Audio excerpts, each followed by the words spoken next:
بسم اللہ الرحمن الرحیم۔ والد صاحب پرائمری اسکول کے ٹیچر تھے۔ ان کی ملازمت کو 3 سال کا عرصہ ہوا تھا کہ ان کی شادی ہو گئی۔ والدہ کھاتے پیتے گھرانے سے تعلق رکھتی تھی، جبکہ والد صاحب کا تعلق ایک غریب دیہاتی گھرانے سے تھا۔ تبھی ابا کی سوچ بھی کچھ گاؤں والوں کے ماحول کے مطابق رکھتی تھی۔ والدہ اپنے جیون ساتھی کے برعکس تھی۔ یہی وجہ تھی کہ وہ ابا کو ہر بات پر دیہاتی ہونے کا طعنہ دیتی تھی۔ کچھ عرصہ تو برداشت کیا، مگر رفتہ رفتہ وہ بھی بیوی کے ان طعنوں کا جواب دینے لگے۔ اب لڑائیاں جھگڑا معمول بن چکی تھیں۔ اسی دوران ماں نے مجھے جنم دیا۔ میں نہایت گوری چٹی اور خوبصورت معصوم سی تھی، مگر دادی نے مجھے گود نہ لیا۔ ان کو امید تھی کہ پوتا ہوگا۔ بھلا میری والدہ کا اس میں کیا قصور؟ یہ تو اللہ کی مرضی تھی۔ خیر، والد صاحب نے ماں کو سمجھایا۔ ان کے سمجھانے سے دادی چپ ہو گئی۔ اصل پھوٹ تو اس وقت پڑی جب میری ماں نے بیٹیوں کی لائنیں لگا دیں۔ والد صاحب دیہاتی صحیح پر پڑھے لکھے تھے۔ وہ ہم چاروں بہنوں سے بہت ہی پیار کرتے تھے۔ دادی سے بھی کہتے تھے، ان معصوموں کو کچھ مت کہا کرو ورنہ خدا ہم سے ناراض ہو جائے گا، ان کی شادیاں بھی تو کرنی ہے۔ دادی جواب دیتی، تم ایک معمولی ٹیچر ہو تو کیا ان کو ڈانٹ ڈپٹ میں رکھنے سے ان کے نصیب سنور جائے گے؟ ابا جواب دیتے، یہ تو اللہ کی رحمتیں ہیں، بس ان کے لیے دعا کیا کرو۔ سب سے بڑی میں تھی۔ جب سے پیدا ہوئی گھر میں جھگڑا ہی جھگڑا دیکھ رہی تھی۔ کبھی والد صاحب والدہ میں، کبھی دادی کا میری ماں کے ساتھ، اور کبھی پھوپھیاں آستین چڑھائے لڑنے پہنچ جاتی۔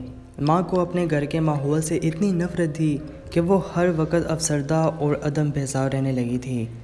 کبھی کبھی ہم بیٹیاں بھی ان کے اس چڑچڑے پن کی لپیٹ میں آ جاتی۔ ظاہر ہے میرے حساس ذہن نے ان حالات کا بہت اثر لیا تھا۔ میں جی چاہتا تھا کہ کہیں بھاگ جاؤں۔ لڑائی جھگڑے کا خوف تو بچپن سے ہی میرے دل میں بیٹھ گیا تھا۔ جوں جوں شعور آنے لگا، دن بدن حساس اور خاموش رہنے لگی۔ پڑھائی میں بھی دل نہیں لگتا تھا۔ یوں بھی میں ذہین نہ تھی۔ شاید یہی وجہ تھی کہ والدین نے 8ویں کے بعد اسکول سے اٹھا لیا تھا۔ ماں کی خواہش کے باوجود میٹرک تک نہ پہنچ سکی۔ اسکول چھوڑا تو گھر کی ذمہ داریاں میرے سر پر آ پڑیں۔ دن بھر خاموشی سے کام میں لگی رہتی، کسی سے بات چیت اور ہنسی مذاق نہ کرتی۔ ہر وقت یہی خوف ذہن پر سوار رہتا، نہ جانے کیا ہونے والا ہے۔ کچھ ہی عرصہ بعد ابا کے جاننے والوں نے ان کو ایک رشتے کے متعلق بتایا۔ ابا جلد از جلد اپنی بیٹیوں کا بوجھ اتارنا چاہتے تھے، اور ویسے بھی آئندہ حالات کا کیا بھروسہ تھا۔ ابھی انہوں نے اپنی 3 بیٹیوں کی شادی بھی تو کرنا تھی۔ تبھی والد نے ان لوگوں سے جو رشتہ لانا چاہتے تھے کہا کہ ان کو ہمارے گھر بھیج دو۔ لڑکے والے ہمارے گھر رشتہ دیکھنے آ گئے۔ میری شکل و صورت اچھی تھی، انہوں نے دیکھتے ہی پسند کر لیا۔ والدہ سے کہنے لگے، ہم صرف اچھی سیرت والی بہو چاہتے ہیں، جو سلیقہ شوہر ہو، کھانا پکانا جانتی ہو، اس سے زیادہ ہمیں کچھ نہ چاہیے۔ اس بات کی تو آپ بالکل فکر نہ کریں، میری ماں نے جواب دیا، میری بیٹی نیک سیرت اور گھریلو کام کاج میں طاق ہے۔ بس ایک کمی ہے کہ چلاک اور زمانہ احساس نہیں ہے، زمانے کی باریکیوں کو نہیں سمجھتی۔ یہ تو اچھی بات ہے، ہمیں بھی ایسی ہی بہو چاہیے تھی، جو چلاک نہ ہو، بس سیدھی سادی ہو۔ اسی وقت رشتہ پکا ہو گیا اور 2 ماہ بعد میری شادی ہو گئی۔ پہلے تو انہوں نے مجھے بہت پیار دیا، پھر ان کے اصل چہرے میرے سامنے آنے لگے۔ پہلے ہی رات پیار و محبت کی باتیں کرنے کے بجائے میرے عہداللہ نے ایسی باتیں کہیں جو کچھ فلسفیانہ قسم کی تھیں۔ میری سمجھ میں نہیں آئیں۔ میں ہوں ہاں میں جواب دیتی رہی۔ اس نے کہا، میں سمجھ گیا کہ تم نہ صرف کم پڑھی لکھی ہو، بلکہ تم میں سوچ بوجھ کی بھی کمی ہے۔ ہماری اماں اپنے لیے خدمتگار بہو چاہتی تھی، لہٰذا ان کو مل گئی ہے۔ تم میں معمولی موضوع پر بات کرنے کی اہلیت نہیں۔ میں تم سے خوش رہوں نہ رہوں، میری ماں تمہارے ساتھ بہت خوش رہے گی۔ گویا شوہر نے پہلی رات مجھے قبول نہ کیا، باقاعدہ میرا انٹرویو لیا اور میں انٹرویو میں فیل ہو گئی۔ وہ ایسی بیوی چاہتے تھے جو ہر لحاظ سے ان کے برابر کی ہو، سوچ اور خیالات میں، تعلیم و تہذیب میں۔ وہ بہت پڑھے لکھے تھے، ان کی سوسائٹی بھی پڑھے لکھوں کی تھی۔ وہ چاہتے تھے میں ہر جگہ ان کے ساتھ جاؤں، مجھے ڈھنگ سے بات کرنا آتا ہو، پڑھی لکھی ہونے کے ساتھ سوشل میں بھی رہوں۔ شاید میری ساس نے بیٹے سے کچھ غلط بیانی سے کام لیا ہوگا کہ لڑکی پڑھی لکھی ہے، حالانکہ میں تو صرف مڈل پاس تھی۔ البتہ یہ بات صحیح تھی کہ میں خوبصورت تھی اور سگڑ بھی، اور میری ساس نے ہی ان 2 خوبیوں کو اہمیت دی تھی۔ یہ نہیں دیکھا تھا کہ ان کا بیٹا کیسی خوبیاں شریک حیات میں دیکھنا چاہتا ہے۔ میں وہ سب کچھ نہ کر سکتی تھی اور ویسی بن ٹھن کر محفلوں میں نہیں جا سکتی تھی جیسا میرا شوہر چاہتا تھا۔ یہی وجہ تھی کہ آئے دن وہ مجھ سے الجھنے لگا۔ کہتے ہیں ماڈرن کپڑے پہنو، پارلر جاؤ، نئے انداز کے بال بناؤ، اور میں انکار کر دیتی۔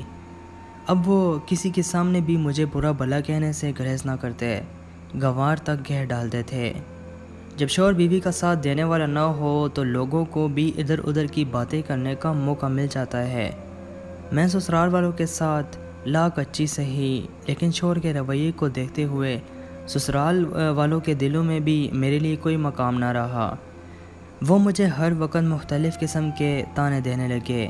ہر وقت ان کی زبان پر میرے لیے یہ الفاظ ہوتے: ہمارا بیٹا اتنا خوبصورت، اچھی نوکری والا، پڑھا لکھا، جانے اس نے اپنی بیوی کے کیسے کیسے خواب دیکھے ہوں گے۔ اس نے تو فیصلہ ہم پر چھوڑا تھا، ہم ہی نے اس کے خواب، اس کے تمام ارمان مٹی میں ملا دیے۔ نندی بھی ماں سے اب یہی کہنے لگی: جب ہمارا بھائی شادی سے خوش نہیں تھا تو ایسی بیوی کس کام کی؟ ہمارا بس چلے تو ہم اپنے بھائی کی دوسری شادی کروا ڈالیں۔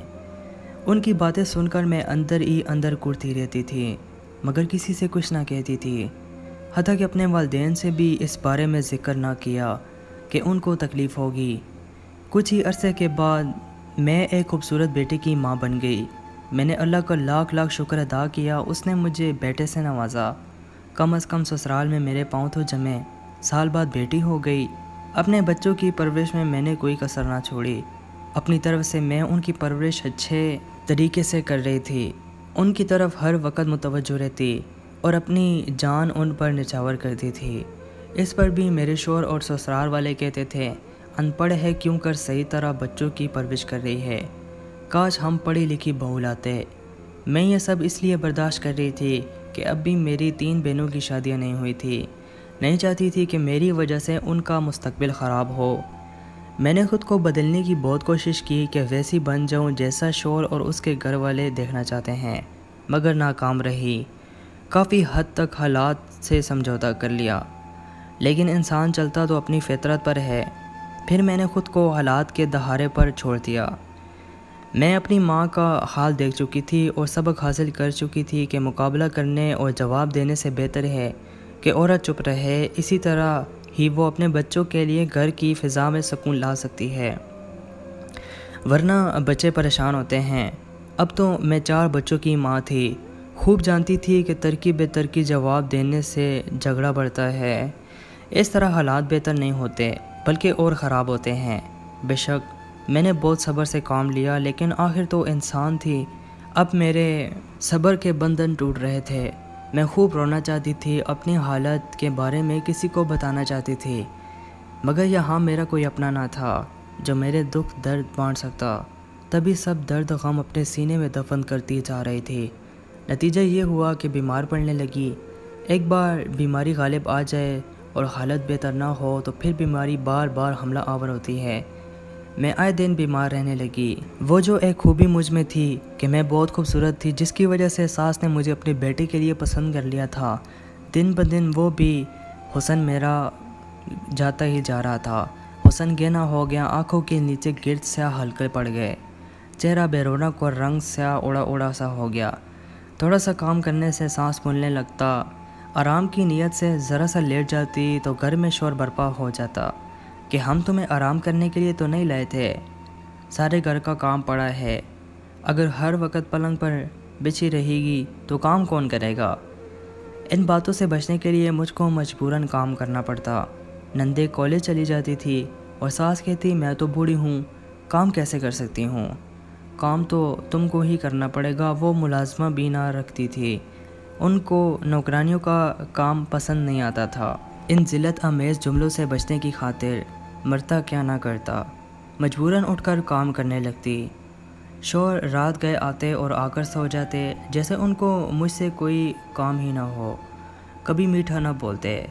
ہم ایک ہی کمرے میں 2 اجنبیوں کی طرح زندگی گزار رہے تھے۔ وہ میرے ہو کر بھی میرے نہ تھے، ایک عزت دار شخص کی بیوی تھی، لیکن تمام رشتوں کے ہوتے ہی تہمی دامن چھٹ زر تھا۔ شہاب نے کبھی نہ پوچھا کہ تم کو کچھ چاہیے، میری عادت ویسے بھی نہ تھی کچھ مانگنے کی، جو مل جاتا لے لیتی، جو مل جاتا پہن لیتی۔ میں نے یہ سب کچھ اپنی قسمت کا لکھا سمجھ کر چپ کا روزہ رکھ لیا۔ میں روز روز کے جھگڑوں سے گھبراتی تھی، اس لیے چپ رہتی تھی کہ میرا انجام بھی میرے والدین جیسا نہ ہو۔ وہی تاریخ دہرائی جا رہی تھی، فرق صرف اتنا تھا کہ وہاں میری اماں روبدار تھی، یہاں میرا شوہر۔ سوچ سوچ کر ڈرتی تھی کہ ان جھگڑوں کے اثر میرے بچوں پر نہ پڑے، جس طرح میرے والدین کے جھگڑوں کا اثر ہم بہنوں پر ہوا تھا۔ تبھی ایسی کوئی بات ہی منہ سے نہ نکلتی جو جھگڑے کی بنیاد بنے۔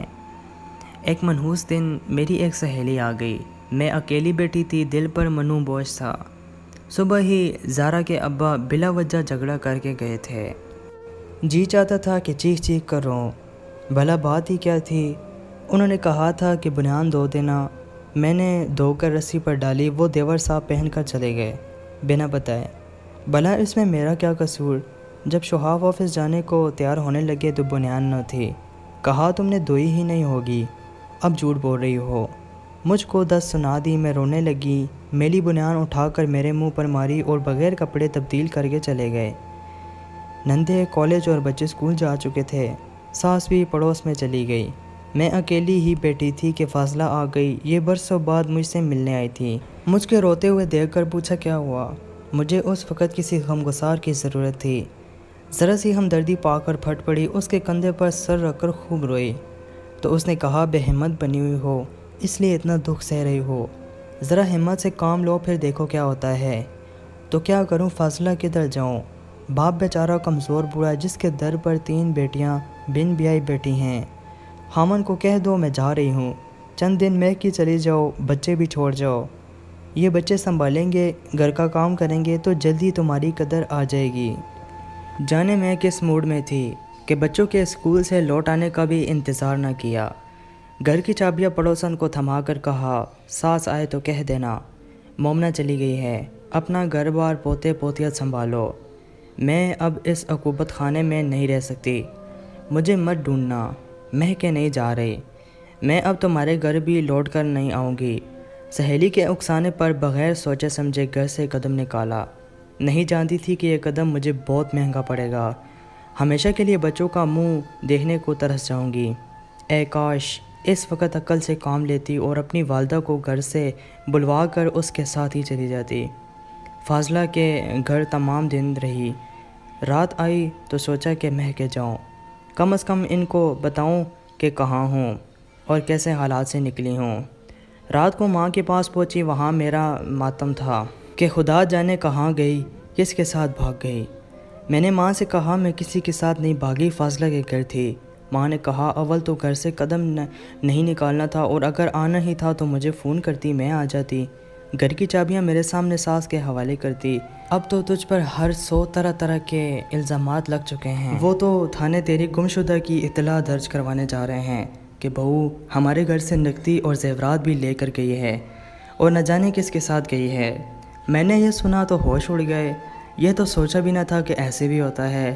ابا الگ حیران تھے کہ اب کیا کریں، فوراً بھاگے ہوئے گئے، میرے خاوند کو بتایا کہ سہیلی کے گڑبڑ تھی، ہمارے گھر آ گئی ہے، وہ نہ مانے، بولے کہ ہم کیا جانیں سہیلی کے گھر تھی یا کہاں تھی، اب ہم اسے نہیں رکھیں گے، اتنا لحاظ کرتے ہیں کہ تھانے میں رپورٹ نہیں لکھواتے، کچھ گھر سے لے کر نہیں گئی، مگر اب ہم اس کو گھر واپس نہیں لائیں گے۔